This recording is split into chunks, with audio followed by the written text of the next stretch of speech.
তোমারে মাফ করার জন্য আমি শবে বরাত এক রাত সাজাইছি, এক রাতে কোটি কোটি মাফ করি।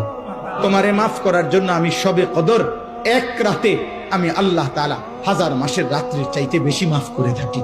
তোমারে আমি আল্লাহ মাফ করার জন্য এত বড় শ্রেষ্ঠতম রমজান মাস দিয়েছি, যার মিনিট মিনিট সেকেন্ড সেকেন্ড হীরা মণি মুক্তা মানিকের মতো আমি আল্লাহ সেজদা দিবা একটা, আমার ফেরেশতা লিখবে 70টা।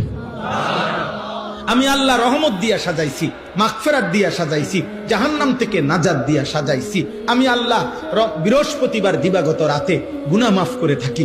প্রত্যেক দিন তাহাজ্জুদ নামাজের ওয়াক্তে গভীর রাতে কোটি কোটি বান্দা আমি মাফ করি। তাহলে মাফ করার জন্য প্রতিদিন রাত্রে ঠিক করছি, বৃহস্পতিবার রাত্রে ঠিক করছি, শবে বরাত ঠিক করছি, শবে কদর ঠিক করছি, পুরাটা রমজান ঠিক করছি।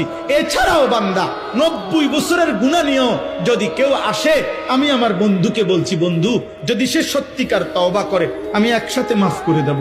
আসমান পরিমাণ গুনাহ নিয়ে আসলে মাফ করে দেব, পাহাড় পরিমাণ গুনাহ নিয়ে আসলে মাফ করে দেব, জমিনের বালুকণা পরিমাণ গুনাহ নিয়ে আসলে আমি মাফ করে দেব। তুমি এরপরে বলো বান্দা, আমি যদি তোমাকে জান্নাত দিতে চাইছি বলে কতভাবে আয়োজন করলাম, আমি আর কি বললে আর কত সুযোগ দিলে তুমি জাহান্নাম থেকে মুক্তি পাইবা।